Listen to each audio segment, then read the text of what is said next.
All right, ladies and gentlemen, my name is Jess Fergali. You're listening to Working Capital, the real estate podcast. A couple great guests on the show today. Investor Mel and Dave. Mel and Dave are speakers and mentors across North America. They are best-selling authors and share their secrets on how they solely purchased 12 properties in 12 months with none of their own money and now own over, I was just updated, 200 units in real estate. How you guys doing today? We're fantastic. Thank you so much for having us on. Yeah, we're doing great, Jesse. Thanks. Awesome. Well, thanks so much for coming on the show. I was kind of alluding to this when we were talking before that I pretty much can't go anywhere in terms of online presence with real estate without bumping into one or both of you. So fantastic job on the marketing efforts. Thank you. Yeah. What I'd like to do, as my listeners know, I'd like to take a step back and talk a little bit about the people that I have on the show. You know, what was your background in terms of how you initially got into real estate and maybe where you grew up? I think listeners will get a lot of value out of it. Yeah, absolutely. Well, we had zero background in real estate. Back in the day, Dave was a full-time firefighter. I used to work for a local college here. But we both knew that real estate investing could absolutely change our lives. And we grew up in Northern Ontario. And although we didn't know, we didn't know at all, we didn't have any family in it or anything like that, we did decide to grow our portfolio. And when I met Dave, I had 2 properties. Dave had 1. And that's when we started slowly buying the traditional way. And when I say traditional, I mean using my own money or our own money to put down the 20% down. And we realized that that's going to take us forever if we want to leave our full-time jobs. And then finally, we discovered the power of creative financing. Awesome. Sorry, were you going to say something there, Dave? Yeah, no, when I met Mel, I had purchased a single family dwelling. So I kind of didn't really purchase that as an income property. I just got my dream job as a firefighter. So figured I'd buy a house, right? Do what I'm told, buy a house. That's the best investment you can ever make. And kind of met Mel. And then that's when we started with the multifamily stuff. Right on. So was the beginning of your career in real estate, was that in North Bay, Ontario? Yes, correct. Yeah. So why don't you talk to us a little bit about that light bulb moment? You mentioned creative financing and actually getting out to buy investment properties in a little bit of a different strategy that you were used to originally. Yeah, so we both knew that we would love to quit our full-time job down the road, spend more time. We have 3 kids. I want to spend more time with our 3 children. And that doing it the traditional way was very time consuming. So we were working all the time. Dave was taking on every single overtime shift he could. I started teaching on top of working full time, and it was just work. And then we were actually in Florida, on a trip, and we're by the pool and we're listening to Rich Dad, Poor Dad, Robert Kiyosaki. And it was that day that changed our lives, at least our mindset about time and money and leveraging other people's money. And we realized that, oh my gosh, all these years we've been doing it wrong. Yes, I mean, it was doable. We were scaling, but very, very slowly. And it would take us 10, 15, 20 years before we could actually retire. But with leveraging, we're able to get started. Yeah, Rich Dad, Poor Dad's rule number 1, right? The rich don't work for money. And that one kind of hit home like, okay, we're working like crazy and things aren't changing. So obviously, and then as soon as he explained that the rich don't work for money, that leverage is power and debt is power. Anyway, we were ready for that message and we heard it loud and clear. So let's talk about how you took that message and turned that into the first acquisition. Maybe a little bit about the details of that first property that was subsequent to the light bulb moment. Yes, well, before doing so, I was very scared about using other people's money. And when we say other people's money, for us, we don't have any joint venture partners. So we would still solely be ours, but using somebody else's money, whether it's owner financing, seller financing, and all that. However, I was really, really skeptical. And so was they. We thought it was illegal. We thought, is this a scam? I don't want to end up in prison. So I was very skeptical to get started, although I knew that was a way to do it, but I was very skeptical. So we actually met with people across Canada that were buying properties this way, and many of them had actually lost their portfolio. And I wanted to speak with them because I wanted to know what went wrong so I could avoid it. And they were, kind enough to meet with us. And it all came down to their exit strategy, right? So they didn't know how they were going to pay back that private money. So that's exactly what we did. We ended up approaching sellers and all that. We showed them our exit strategy so they felt comfortable investing with us. And that's the year that we bought 12 properties in less than 12 months. Yeah. And if you want to start going into deals, Jesse, the first one, so we were fresh from learning creative financing. We were pumped up, and 2017 rolls around, and we had already negotiated some at the end of 2016, and they were closing. I think it was 2 at the end of Jan and 1 or 2 at the beginning of February. But the first one was, and this is the one that's not, I shouldn't say easy, but the easiest is seller financing with creative financing, right? Seller financing, where you have an institution or some sort of private lender or a different mortgage broker that'll give you that first mortgage. And that first deal, that kind of light bulb after, hey, this actually works, what we've been reading about and studying, he held, I think it was 20 or 25%. It was 5 units and over. So yes, it was 25% second mortgage. And we had a credit union in our city here hold the first mortgage of 75%. So 100% finance deals. And we actually negotiated some of the, legal fees and closing costs and land transfer and all that. So it actually ended up being literally 100% zero down deal. And I think even after disbursements and everything and adjustments from the lawyers, we went home with a check on closing day, right, from the last month's rent. So anyway, once we saw that happen, we're like, hey, this is tangible. Once we saw the power of it, and oh my gosh, we finally got a yes, then wow, we got the itch and we couldn't stop.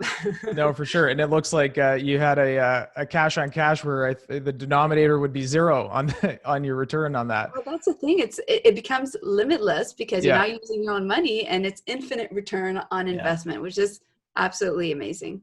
So let's talk about that. Cause I mean, you're getting into this, you're admittedly a little kind of worried. Is it, the proper way to do things?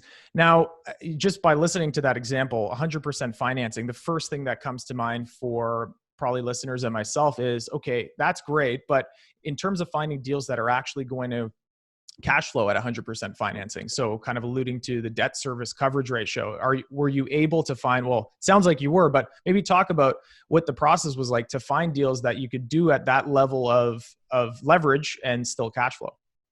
Yeah, absolutely. I'll let you go ahead this time. I've been talking more than you. Well, and that's the thing is we have a cash flow analysis matrix, and that it has 4 ways of underwriting the deal. 4 pillars that underwrite the deal. So that's the thing is looking at it. We look at a lot of deals and people think, oh, well, 100% finance, I have to take this, even if I don't make money for the next 10 years. No, don't touch those ones. So I'm glad you brought that up. This deal cash flowed even at 100% financed. The ratio still made sense to the institution. Otherwise they would have said no. So even at 100% financed, their ratios were met. Our cash flow ratios were met. And that was a negotiating tool with the seller as well, right? Hey, we'll do this deal, but look, this, it has to be this purchase price, or the interest rate that you're holding has to be this, the term has to be this, the amortization has to be such as this. And that's where that, I shouldn't say buying power, but that negotiation power is just amplified because it's not even you, it's just strictly numbers. And for the deal to make sense, it has to be a certain way. So to kind of compound on that, Jesse, the amazing part of it is once you find those 100% finance deals that still cash flow, right? Forward down the road here. Let's move down the road. Once you get that lift in the building, get the new appraisal, refinance it, pay out the more expensive secondary debt. And now you've got, let's say you bring it to an A lender and you've got a lot cheaper debt, a lot lower interest rate. Well, now your deal used to make sense at 100% finance, and now it just cash flows even more. Your debt's higher, but it's cheaper. So it's a win-win. The cash flow went from here to even higher as soon as they're able to pay out the lenders, of course, right? So it just made it so beneficial. And of course, I mean, the key is to look at lots of deals. Yes. Finding lots of deals, that's a question we get all the time, is, you know, how you, did we get some no's? Absolutely. When we ask for owner financing and all that. We still get no's. We still get no's. Is there some deals that we're 100% financed, where we're excited, we love the building, we love the location, we love everything about it, but the numbers don't make sense, or we don't have our exit strategy? Yes, there are, and we don't do those because, again, this is truly about setting ourselves up for long-term wealth and success for ourselves and for the kids, that generational wealth. So it's finding a lot of deals, looking at listed deals and off-market deals as well, and really making sure you do your numbers and not just jumping on it because you get excited. Mm-hmm. You got to make sure the ratios make sense so these financial institutions keep saying yes to you. Yeah, that makes sense. And you kind of touched on the point of, you know, down the road when you do refinance and maybe you buy out that higher debt that maybe it's interest only, or, you know, whatever the terms, not as attractive as, say, a Schedule I bank or an A lender. At that point, when you guys look at deals, are you looking typically a certain amount of time down the road where you are going to pay out that maybe higher interest rate debt? And is that part of the strategy, or is it these private lenders that you have, are they, some of them, longer term lenders for you? Yeah, and 100%. And I'm glad you brought that up, Jesse. The exit strategy, before I even put an offer in on a deal, right? Before we even bug the realtors or the lawyers to get write up an offer for us, we need to know our exit strategy, because, like you said, we're highly leveraged. We're using other people's money. We're using creative financing. So, and that's something, anyone that's listening, do not touch a cent of someone else's money unless you 100% know how you're going to pay them back. So you hit the nail on the head. Before getting into it, that's what we look at. Okay, let's say, let's take that example. It was a 7-plex. And I knew if I got at least 3 of the rents up to market rent, because they had been there for 10, 12 years, the rents were very low. The previous owner / landlord was good. He just got comfortable, which is nothing wrong with it. He just thought, you know what, less turnover, the better. I'll keep the rents low, keep the tenants happy, right? Which you can still do with higher rents. But so once those 3 or more units flipped over, we were able to get the market rent, you know, renovate and what's the word? Reposition. Yeah. Renovate and reposition the asset. And we predicted, let's say 2 to 3 years. We had a 5-year term with the seller. That way we had our cushion in case it took 4 years, or in case it took longer. But at the about 2.5-year mark, 3-year mark, the rents had gone up enough, which justified a new value, which we had projected. Went to the A lender, got the appraisal, got the refinance, paid them out. So 100% nailed it on the head. You have to know how you're going to exit that more expensive money or creative financing before you jump into it, right? If people that don't know, and that's what Mel was saying earlier, we researched this, the people that failed didn't have the exit. They were depending on the market to keep going the way it is and for interest rates to keep going down. And when that didn't happen— 2 things you can't control, right? Can't control that, right? Yeah, it kind of reminds me, I think it was another podcast I was listening to, and it was talking about some of the differentiation between single family housing and commercial real estate. And a lot of that really came down to the net operating income, which is something that you can manipulate in investments, income producing assets that you can't really do in, say, your house as a consumption good. And it sounds like, despite what the market is doing, you know, if you can increase the rents, if you can add that value, you'll be able to reposition that property a couple years down the line. Yeah, you're bang on. A house, how are you gonna increase the rent? Well, no, it's the comparables. It's what's the market's doing. There's nothing for you to tweak or I agree with you 100%, Jesse. That's why income properties are amazing, because once you tweak that NOI, get the rents up, get the expenses down, renovate, reposition, then you can justify a new appraisal. Okay, so I want to talk a little bit about, you've touched on it, seller financing, or, you know, some people will know this as vendor take back mortgage. We've talked about it a bit on the show. Let's demystify it a little bit for listeners. When you say seller financing, what do you mean by that? And also, you kind of also mentioned this, that you'll put it in contracts. Sometimes you get it, sometimes you don't. Maybe you could expand a little bit on that. Yeah, absolutely. And we're certainly not afraid to ask it anymore. You got to get comfortable with some no's. But yeah, seller finance, let's find it. Seller financing, vendor take back or VTB, or owner financing. It's firstly all the same terms, just defined differently. Different people use it, different terms, but it's all the same thing. Essentially, it's where the owner holds part of the mortgage for you. So that means they are, in a sense, becoming, think of it as a bank. They are becoming a bank for you, to keep it very simple, just for the concept aspect of it. Now the bank or the owner can actually be 100% owner financing. We've had some deals where we didn't even go to a financial institution whatsoever. This building that we are in right now as we speak, this one, again, we didn't use a financial institution. It was 80% owner financing and 20% misses our RSPs. So there's different ways of doing it. And for those who are listening from the United States, that would be equivalent to a 401k. So there's different ways to finance deals. And of course, quite often vendor take back, the most popular is that they actually help you with the deposit. So 20 or 25% down that's needed. That's where they often are willing to do that. So that way, let's say I get approved for 80% at, let's say it's a duplex, 80% at the financial institution, 20% owner financing. Melanie and Dave, we're putting in none of our own money into the deal. Yeah, that's pretty incredible. Sir, you wanted to expand on that, Dave? Well, I know the question's coming, or I know the listeners are thinking, well, why would the seller ever do that? That's something we get all the time. Like, why would they ever do that? They must be underwater in their building. They must be in trouble. They must be under hardship. And it's very simple. The fact that they're doing it is because they benefit. If the seller was not benefiting from this seller financing, why would there ever be seller financing?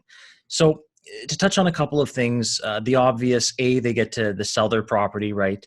If they didn't have succession planning or an exit strategy themselves, a lot of them are mom and pops that got up there in age. The children are not interested. So that was their succession planning and didn't come to fruition. So now here we come offering them seller financing. They get to liquidate their asset. They get to make it very easy for them.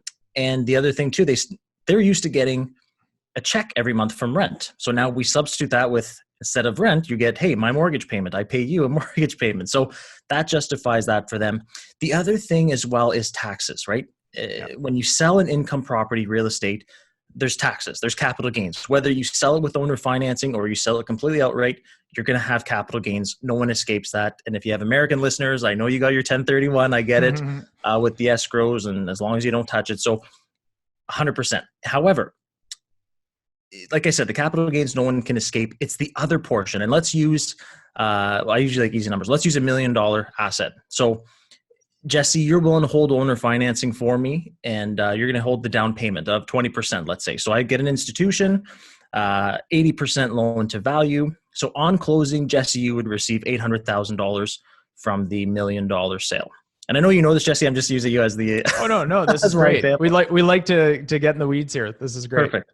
And then, so what is, as long as you find that institution that's allowing a secondary behind them or creative financing. So Jesse, your equity would end up now turning into, so that $200K that you had in equity or that you're leaving in the deal, let's say, now becomes a mortgage for Mel and Dave. So on closing, we don't need to come up with $200,000. So that's our down payment. So that's a win for us. Now the win for you is when it comes to tax time, let's say you personally own the asset, Jesse, you would receive $800,000 on top of your income that you got that year. So you would be taxed at that tax bracket.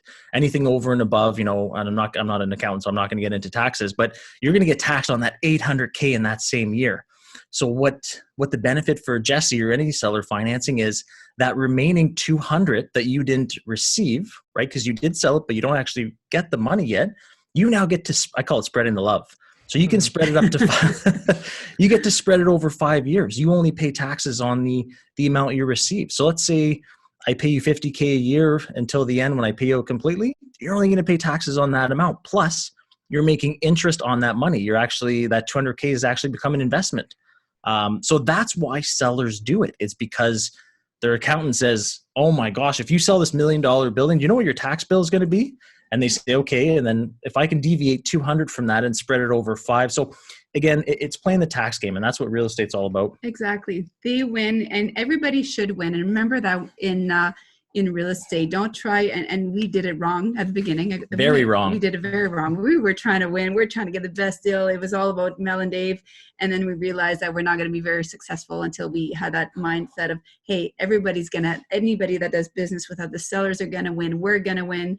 And everybody involved wins. And that's going to get you way further, because guess what? There's a lot of lenders that we didn't even know it because they didn't even tell us at the beginning. We paid them back, and then they said, well, I didn't tell you this, but I have another property I want to sell. And it was a very positive transaction with you. I made money. You paid me on time. You paid me back when you said you would, or even early. Let's do it again with the next property.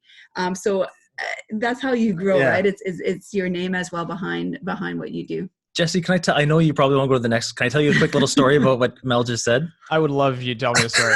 Okay. So it's so true, right? Sellers, not that they're reluctant, but they want to get that trust factor. And the person that I told you, the gentleman that sold us that asset that held a second mortgage, he sold us that one. After the deal went through, 3, 4, 5 months of payments on time, everything's good. He sees us renovating, one unit flips over, he sees the market rent. He's like, oh my gosh, they're doing what they said they would do. Calls us and says, I have a sixplex, right? Didn't tell us this initially. I have a sixplex. I took the proceeds of the sale from the first building I sold you. I completely paid off the mortgage on the second building. I'm willing to finance the deal 100% if you buy it, and then we negotiated the terms. So because he now no longer has a mortgage, he now sells us this building 100% financed. We close that deal. Everything goes well for a couple more months. He calls us again. I have a triplex. It was 3 townhouses side by side. I have 3 townhouses. He was retiring, wanted to move to Florida, and was getting out of the game type thing.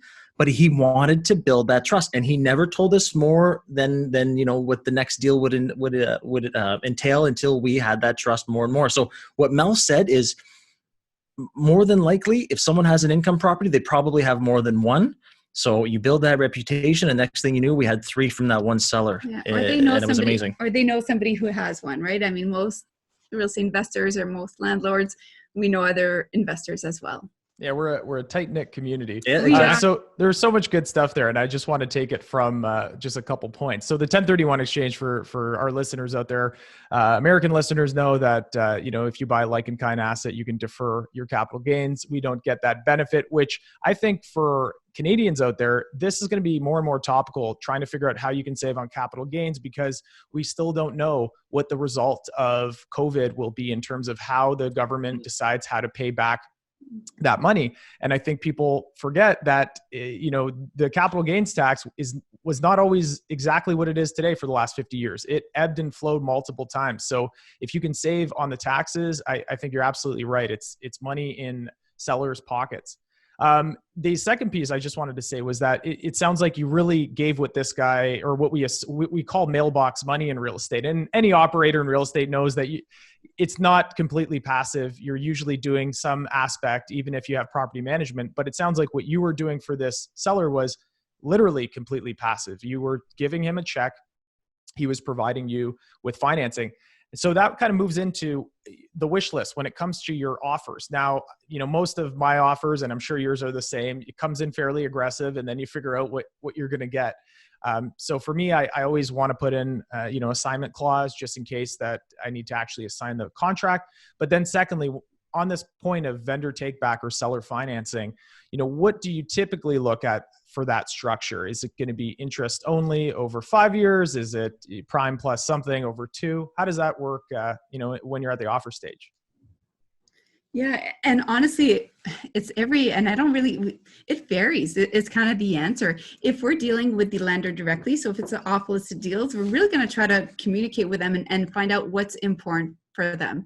At the end of the day, am I willing to pay a little bit higher interest rate, for example, or give them their asking price if I know that I get to buy the property, it's a great property, I have a huge lift upcoming? Yes, I'm going to be more flexible. If I don't have much of a lift, and the building needs a lot of repairs, so that means a lot of my capital is going to be going into it, then I might not be quite as aggressive. So it's really analyzing each deal separately. And even if it is with an agent, because of course we use agents as well, same thing as well. It just depends of the deal. So my interest rate, the term and all that, it really is, and that's how we do it. It's based on the actual property, not an actual formula. So we adjusted based on what's going to be my cash flow. Am I cash flowing from day one? And how much am I cash flowing? How much do I have to put into it? And if so, how long, what's my exit strategy? Can I flip this in a year, or do I need 5 years to flip it? And all these different calculations are going to be based on, or these different aspects are going to be based on our calculations to see what makes the deal make sense. Yeah, you're bang on. Like, that's what the first thing is, to find out their wants, needs, right?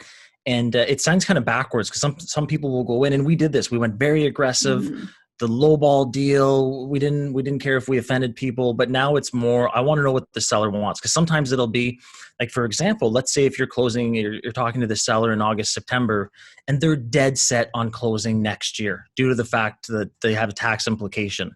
So let's say we had found that deal in August of 2020 or September, and they said, you know what, I can only close at the end of January 2021. Well, okay. So that's their non-negotiable. So now you can use that, but just now you can maybe get a win for you. Maybe it's the interest rate that can be adjusted. Maybe it's like Mel said, but typically our mentality, because when we're using creative financing, it's all about, like we said a bunch of times now, Jesse, repositioning and renovating the asset. So the less money I can pay during that time for my debt, and the more I can put into the building, the faster I can get the lift and the faster I can pay them out. So I like how you said interest only. We always ask for interest only, because that's, I know I'm going to pay the principal back when I refinance it anyway. So why should I pay a little bit back every month? I'd rather pay them interest only. Again, keeps your debt payment lower, keeps your cash flow higher. And the other thing I was going to mention was even balloon payments as well. That's great. Keeping as much money as possible. Again, for that exact scenario. And that's something we tell the sellers, is because they'll say, well, why can't you pay me a higher, P&I, principal and interest? Why do you only pay interest? And I'll explain to them, like I kind of said, I'm going to pay the principal when I pay the refinance anyway. But if you let me keep my cash flow high, my expenses lower, I can put more money into the asset quicker. And you're also like, because they're looking at it as now a bank, right? And we tell them, you're going to be the bank on this deal. Don't you want me to be in a cash flow positive state where you know that things are going well? You know that I have the ability to pay you back. If you squeeze me too much and I don't have any cash flow to pay the debt, or I don't have any, if I'm making $50 a month and something goes wrong, I'm in trouble. And then now your debt is in trouble too. Your mortgage is in trouble. So let me make my cash flow. Let me have some wiggle room, some breathing room. And at the end of the 1 year, 2 years, you've now helped yourself help me pay back the loan. So again, it's the win-win scenario that the sellers just, they love it. Yeah. It sounds like, you're making a concerted effort to align your interests with the seller. And what reminds me of is a little bit about, retail commercial real estate deals. Oftentimes rent is calculated with a base rent and then a percentage of sales. And it's pretty much the retailer telling the landlord, listen, like if I do well, we do well. So, don't hamstring me so much with, say, certain rent costs where I'm not going to be profitable. It sounds like you're doing the same thing with the seller.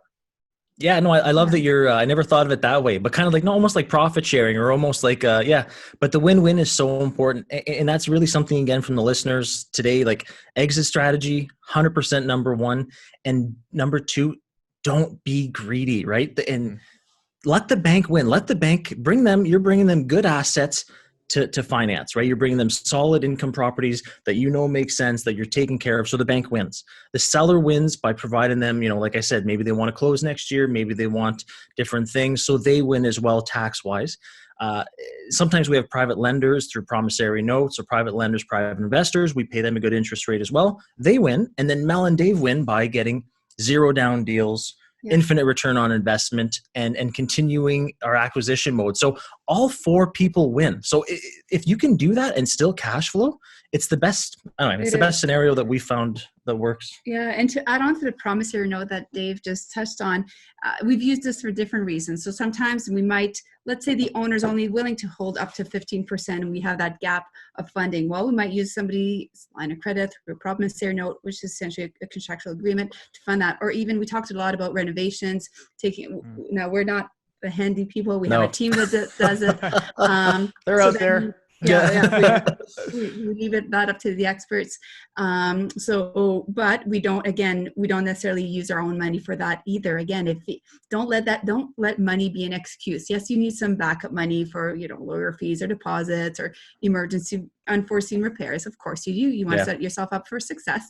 However, if you want to do a flip and it's going to be $80,000, and you're thinking, yeah, Mel, well, I don't have $80,000, so that's okay. Again, you can actually use somebody else's money as part of the funding as well. We do that all the time too.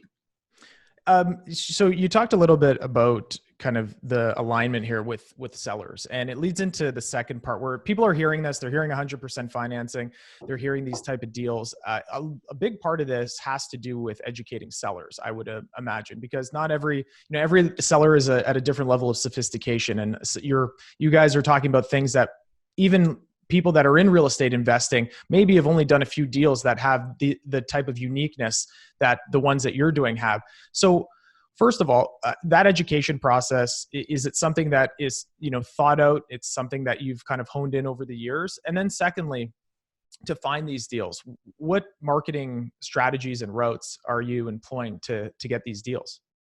Yeah, and I'll kind of start off with speaking with them. Absolutely. And we teach our mentees this is the importance of explaining all the benefits in detail to them, right? Because a lot of lenders or a lot of potential sellers, they never heard about owner financing, and they might think, is that even legal, right? The same thing as Dave and I thought when we first started. So really explaining all that, really showing them your exit strategy. And when we bought 12 in 12 months, people want to see your exit strategy. How are you going to pay them back, right? So don't be afraid to show them your strategy. Like, hey, look at these numbers. This is the deal today. This is my exit strategy. That's what we do all the time. That's how we've been able to grow. And what was the other question? Yeah. Oh, the deal, the marketing. Yeah. They're just a small piece of that, of your strategy. Yeah. Honestly, it's just being out there and omnipresence, just letting everybody know that we are looking for lenders. We are looking to buy. We're growing our portfolio. And I mean, social media is free for everyone to use, right? I mean, when we first started, we started posting on my Facebook page, and then we created a business page, and then I created, although Dave didn't want me to, because I didn't believe it. I was like, what's the point of this? Yes, I told him, I said, we're going to create a website. And he said, who uses website? Yeah, he said, who uses this website? And how is this going to make me money? I'm like, just leave it up to me. I'm foot and mouth. Yeah. So all of that. So it's cumulative of just being out there and not being afraid to ask and not being afraid of getting no's. We still get no's all the time. All the time. And that's just the reality of it. So it sounds like it's a combination of quality and quantity when it comes to marketing. It just reminded me, we did a mailer campaign about 2 weeks ago. So for those that don't know, a direct to owner mailer campaign. So we found the addresses, we sent them out, said they want to buy the property, no agents involved. Even though I'm an agent and I've got love for all my other commercial and residential agents, we would do these direct mailers. And I just wanted to get a sense of your experience with direct mailers, because I know that a lot of times the value is added by finding off-market deals that the owner didn't put on the MLS, and you get them before anybody else gets to take a look at them. Yeah, and honestly, we had tried once.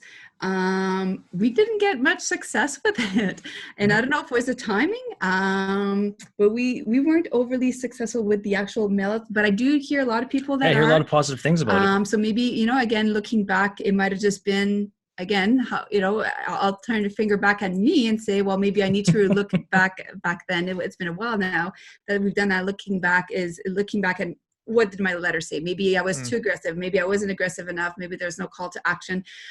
So again, I wouldn't say that it doesn't work, because I wouldn't be very fair, because I know that it does work, because I know people. Maybe it's the wording of it. Make sure obviously you have all the right contact information.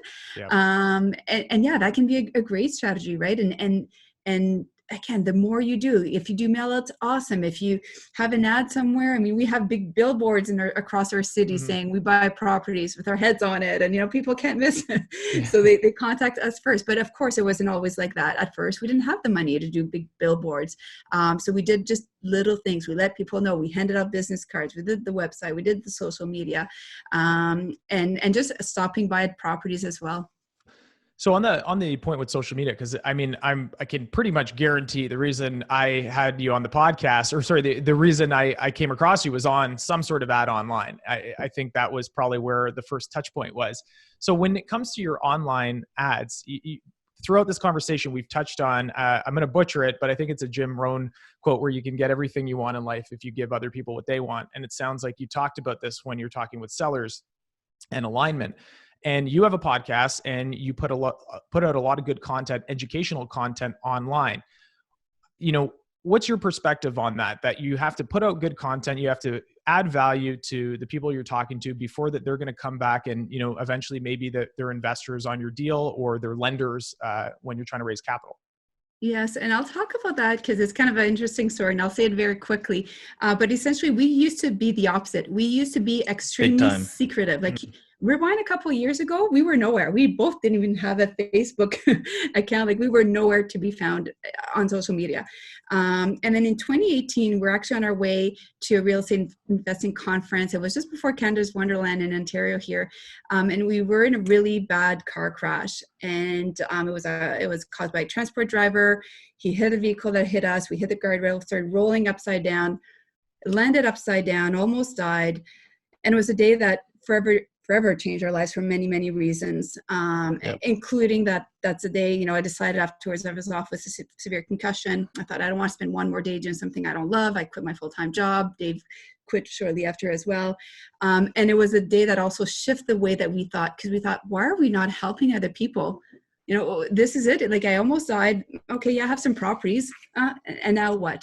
And it was the day that we decided to help other people. So we went from not being anywhere to that weekend committed to writing a book. We wrote a book, released it 6 months later, became #1 bestseller, and have since then have started our mentoring program where we teach people how to do this. So honestly, it was just that life-changing event of, why am I holding it a secret? And then once I realized that helping others, what goes around, again, that win-win, what goes around comes around. What, you know, I help you and maybe somebody else knows somebody, and it has just been really beneficial in so many ways. Ever since we started helping people, we've grown our portfolio as well, right? And that's the thing. There's so much real estate. There's so many deals. There's so many private lenders. Even if we scream it from the rooftops, there's still going to be so many deals the next day and then the next week for everybody. So there's nothing to really hold back. So why not share it with people? Yeah. Absolutely. So we're coming close to the end here, and I can't believe time has flown on this. I want to talk a little bit about what your view is of, you know, the near to midterm. We are in a extremely new, unique year in 2020. A lot of people are struggling. A lot of people are using this time to figure out how they can benefit from it and how they can kind of, you know, have some light at the end of the tunnel. So what is your view on, specifically, let's talk firstly about real estate over the next few years. Where do you see the opportunities? And how has this last year been for the two of you, just maybe on a personal note? Yeah, so the last year, Mel and I, to be honest with you, we didn't want to sit back. We did a massive refinance with CMHC at the end of March to kind of, for lack of a better wording, kick off the COVID. But so we refinanced a bunch of buildings then. So we didn't, right at the beginning, we didn't want to slow down. We've continued to purchase real estate. The last couple of months have been very active. In 2 months, we purchased over 100 units. And then on December 1st, we closed another 15 flex. Mm-hmm. Anyway, so we've added 119 units to our portfolio this year. So again, none of our own money. So aggressively purchasing. We have one already firmed up for the end of January 2021. And that's going to be what we're going into 2021 with, is just to keep purchase real estate. We're trying to, how do I say this?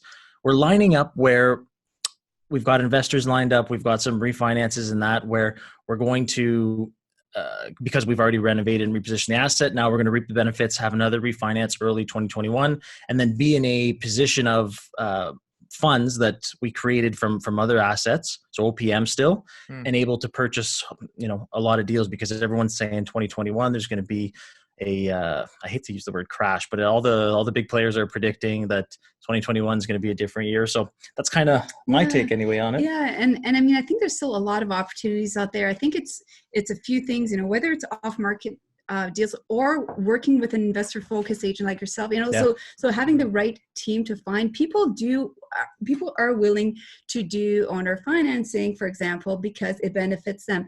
People who may have money in RSPs may want not, and again, it doesn't work for everyone. You're going to get some no's, but some people are tired of getting 1-2% or whatever they're getting in RSPs. We're going to offer them a more attractive rate, and they feel secure, because at the end of the day, especially, I mean, we buy and hold multifamily properties. People will always need a place to stay, and that's what we found. I mean, we truly realized that even more than before. But what do people need? Water, food, shelter. We are providing one of the essential services to them. Yeah, for sure. And that really kind of puts a spotlight on the multi-residential and the single family homes. Obviously being on the commercial real estate side, retail, office, industrial, every asset class has had its unique story during this time. And like you just nailed it, the ones that is definitely a need for all of us, which is housing. Seems like it's going to weather the storm a little bit better, but I guess we'll see over the next few years. So we do a couple questions at the end of the show for you guys, and if you guys are okay with that, we'll start those off now. Let's do it. You've mentioned one of these books, but let's talk about a book that has had an impact on your real estate or business career that you couldn't go without. We'll go with Mel first. Okay, I'll go with a different one. I'm going to go with one that's not about real estate investing, but has absolutely shifted my goals, and I guess kind of believing in myself that I have more control in my life than I think it is. And that's The Secret. It's a great book about vision and believing that you can, and kind of, reflecting on what are you telling yourself. And I used to, be hard on myself, and sometimes I still am. I'm still human, but not thinking that I can do it and whatnot. And that just really gave me permission to think big and realize that I do have more control in my life. Things don't just happen to me. It happens for a reason. And what am I going to do about it? So I've created vision boards and all that kind of stuff. And both Dave and I did vision boards. And then we had our dream house and quitting my job and all these, a lot of buildings that we buy are on our vision boards. So it just kind of opened up the way I was thinking. So although it's not real estate investing specifically, it absolutely helped change my life. Mm-hmm. How about you, Dave? Well, I would have said Rich Dad Poor Dad. We already talked about it. 10X by Grant Cardone. Again, it just like even Mel's goal was to have 10 buildings by the time she turned 40. When she turned 40, we had 27, and 10X was a big reason of that. Is why are we settling? And now our goal, I think we're a year into it. Mm-hmm. Anyway, we had under 100 when we made it, but is to have was 1,000 proproperties in 5 years. I think we're coming up to the 1 year mark. So we added 119 this year. And again, next year, let's add units. Sorry, not buildings, units, apartments. So that's just getting us to think bigger. And then, hey, if I end up at 800, I fail on my 1,000, I end up with 800. Am I really, mad at myself? No, I'm happy. 100%. That's the first time we've had 10X on here. And just on that note, I always joke with my friends when this book comes up, and because I listen to the audiobook, and Grant Cardone, a lot of opinions about kind of the hype and the content, but I pretty much said, I'm like, that book is not the same book without him narrating it. And, when he narrates it, it's just like that energy, and you're like, okay, I'm coming to 10X. Whereas I could only imagine if it was just some Audible speaker, I'd be like, this isn't the same. Agreed. No, agreed. Yeah, I've never actually read the book. I'm an audiobook guy, so I agree. Here. Grant, and he gives so much extra because he's talking, right? Yeah, just ad lib. Okay, so this one, second one, who were your mentors? Yes. And I mean, I've had a lot of mentors in so many ways. Some of them don't want to be disclosed. I just mean generally, like, who were those people? We've invested so much in mentors. Yep. I wish I did more earlier. And that's something, at first we didn't do because I think we were afraid of, I think I was just stubborn. I was just stubborn. I thought I could do it on my own. And then I quickly came to realize that, wow, without but there's been so many. I mean, Tony Robbins is one of my favorite coaches I've had. When it comes to mindset, against not real estate, but when it comes to mindset and all that, he's certainly helped me level up and just get that right mindset. But we're continuing. I mean, we even had a YouTube mentor recently, so it's not something we just did in the past. It's something that we're always continuing on improving as well. Yeah, I can hear that in the way that you talk. It just kind of reminded me, I think it's a Tony Robbins quote where he said, life doesn't happen to you, it happens for you. And, Yes. kind of you can react to what happens in life. So another one that I like to ask is, what's something that you didn't know at the beginning of this real estate journey that you wish you did that you know now?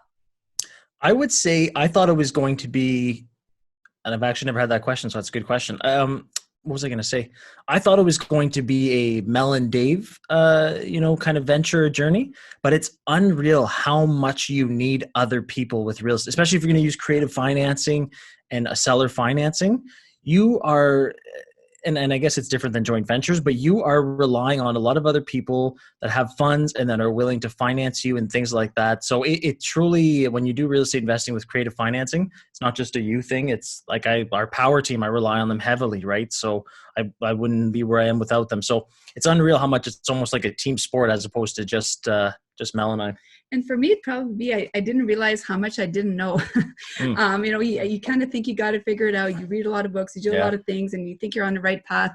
And then boom, all of a sudden, when it comes to, for example, our business structure, we had it all wrong. And then we find out we do, and we spent hundreds of thousands having it to fix it, right? Those kind of mistakes where I go, again, kind of going back to your previous question, I wish I would have started sooner. So just realizing that although I thought I was fairly educated, I thought I was doing my numbers, I thought I was doing this and this and this, right? I love the saying, you don't know what you don't know, because it's so true. So that's where education is so important. And, your podcast here is awesome, Jesse. I appreciate that. And it's, 100% agree with that. And the one thing I love about real estate on the brokerage end or the investor end is you learn something every week. It's amazing how many times you think you've seen the same, lease contract for an office space, and then there's just one wrinkle in there that you've never seen before. And the only way you really find out about it is you talk to somebody that's done it for 30 years or 35 years, or you read about it and educate yourself. And so listen, I appreciate you guys for coming on so much. I think for people that want to reach out to you in 2020, I always find it weird to even say, where can people find you? I mean, a Google search, but where's the best place for people to see your content, to listen to your podcast? Yes. Well, we're on Instagram, YouTube, Facebook, any social media, and it's always Investor Mel and Dave. Yep. We post content every day on those platforms. So yeah, Investor Mel and Dave. My guests today have been Investor Mel and Dave. Dave, thanks for being on the show. Awesome. Thank you so much for having us, Jesse. Appreciate it.